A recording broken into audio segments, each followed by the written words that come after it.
The Cask of Amontillado by Edgar Allan Poe. The 1,000 injuries of Fortunato I had borne as best I could, but when he ventured upon insult, I vowed revenge.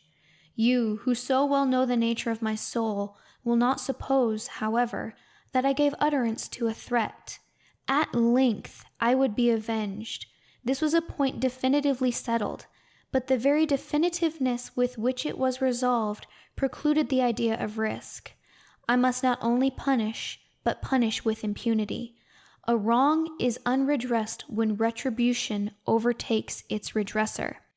It is equally unredressed when the avenger fails to make himself felt as such to him who has done the wrong.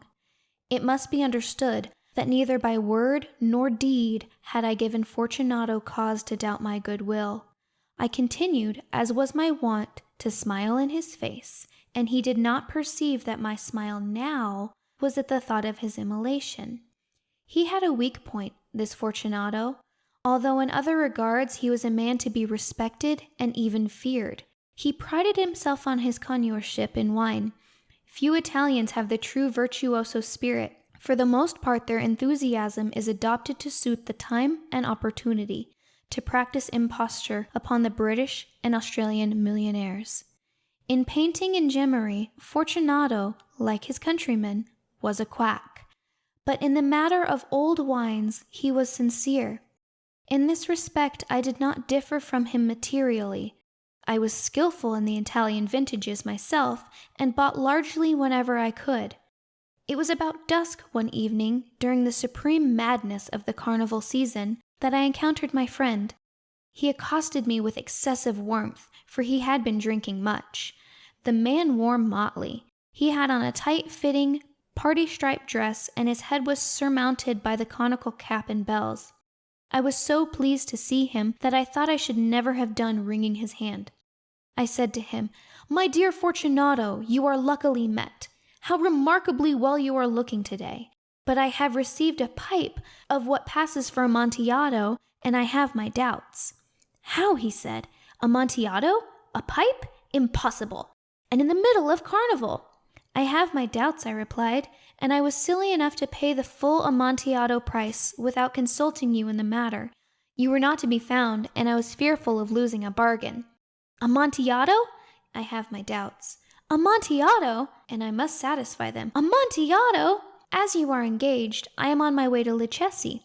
If anyone has a critical turn, it is he. He will tell me. Lucchesi cannot tell Amontillado from sherry. And yet some fools will have it that his taste is a match for your own. Come, let us go." "Whither?" "To your vaults." "My friend, no. I will not impose upon your good nature.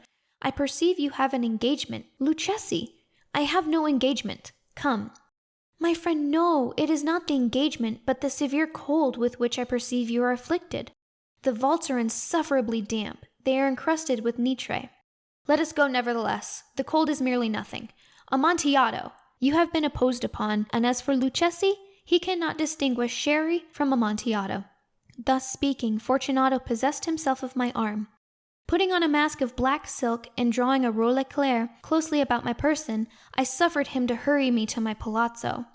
There were no attendants at home. They had absconded to make merry in honor of the time. I had told them that I should not return until morning, and had given them explicit orders not to stir from the house. These orders were sufficient. I well knew to ensure their immediate disappearance, one and all, as soon as my back was turned. I took from the sconces 2 flambeaux, and giving one to Fortunato, bowed him through several suites of rooms to the archway that led into the vaults.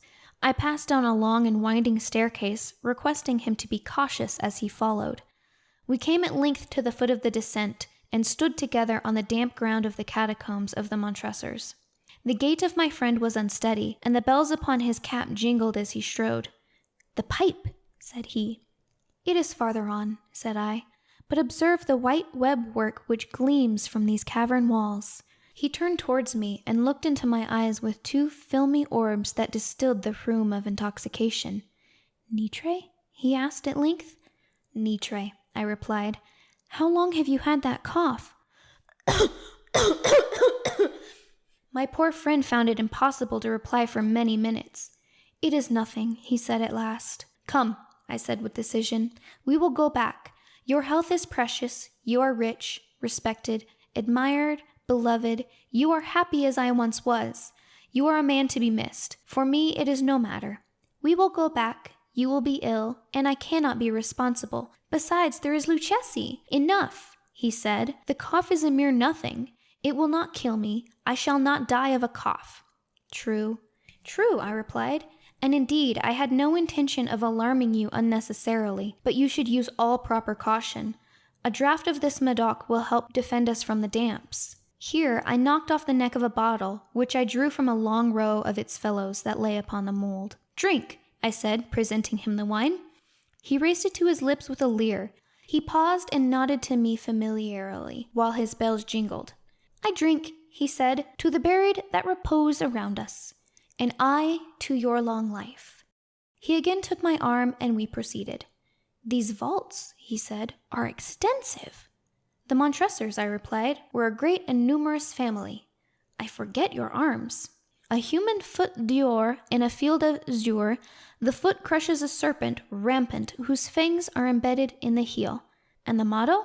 Nemo me impune lacessit. Good, he said. The wine sparkled in his eyes and the bells jingled. My own fancy grew warm with the Medoc. We had passed through the walls of piled bones, with casks and puncheons intermingling, into the inmost recesses of the catacombs. I paused again, and this time I made bold to seize Fortunato by an arm above the elbow. The nitre, I said. See, it increases. It hangs like moss upon the vaults. We are below the river's bed. The drops of moisture trickle among the bones. Come, we will go back ere it is too late. Your cough. It is nothing, he said. Let us go on. But first, another draught of the Medoc. I broke and reached him a flagon of de Grave. He emptied it at a breath. His eyes flashed with a fierce light. He laughed and threw the bottle upwards with a gesticulation I did not understand. I looked at him in surprise. He repeated the movement, a grotesque one. You do not comprehend? He said. Not I replied. Then you are not of the Brotherhood. How? You are not of the Masons. Yes, I said. Yes. You? Impossible. A Mason? A Mason, I replied. A sign, he said. It is this, I answered, producing a trowel from beneath my rollaclair. You jest, he reclaimed, recoiling a few paces, but let us proceed to the Amontillado. Be it so, I said, replacing the tool beneath the cloak, and again offering him my arm. He leaned upon it heavily. We continued our route in search of the Amontillado. We passed through a range of low arches, descended, passed on, and descending again, arrived at a deep crypt, in which the foulness of the air caused our flambeaux rather to glow than flame. At the most remote end of the crypt there appeared another, less spacious. Its walls had been lined with human remains, piled to the vault overhead, in the fashion of the great catacombs of Paris. 3 sides of this interior crypt were still ornamented in this manner. From the 4th the bones had been thrown down and lay promiscuously upon the earth, forming at one point a mound of some size. Within the wall, thus exposed by the displacing of the bones, we perceived a still interior recess, in depth about 4 feet, in width 3, in height 6 or 7. It seemed to have been constructed for no special use in itself, but formed merely the interval between 2 of the colossal supports of the roof of the catacombs, and was backed by one of their circumscribing walls of solid granite. It was in vain that Fortunato, uplifting his dull torch, endeavored to pry into the depths of the recess. Its termination, the feeble light did not enable us to see. Proceed, I said. Herein is the Amontillado. As for Lucchesi, he is an ignoramus, interrupted my friend as he stepped unsteadily forward, while I followed immediately at his heels. In an instant he had reached the extremity of the niche, and finding his progress arrested by the rock, stood stupidly bewildered. A moment more and I had fettered him to the granite. In its surface were 2 iron staples, distanced from each other about 2 feet horizontally. From one of these depended a short chain, from the other a padlock. Throwing the links about his waist, it was but the work of a few seconds to secure it. He was too much astounded to resist.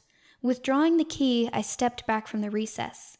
"Pass your hand," I said, "over the wall.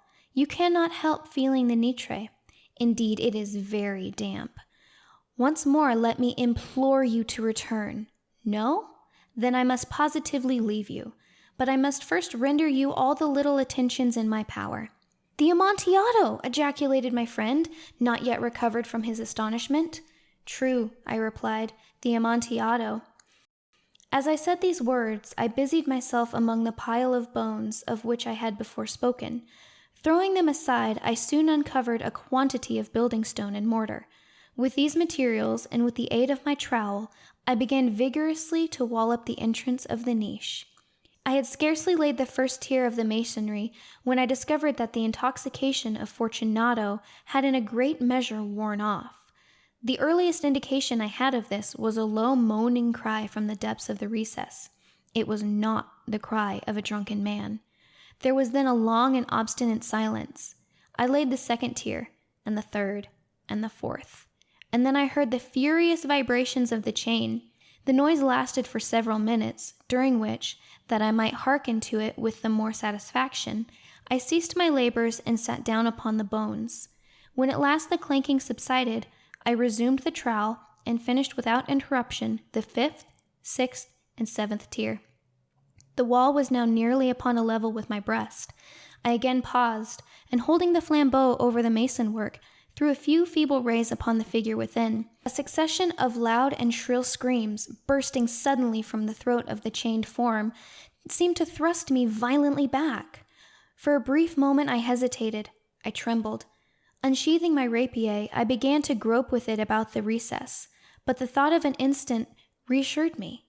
I placed my hand upon the solid fabric of the catacombs, and felt satisfied. I reapproached the wall. I replied to the yells of him who clamored. I re-echoed. I aided. I surpassed them in volume and in strength. I did this, and the clamorer grew still. It was now midnight, and my task was drawing to a close.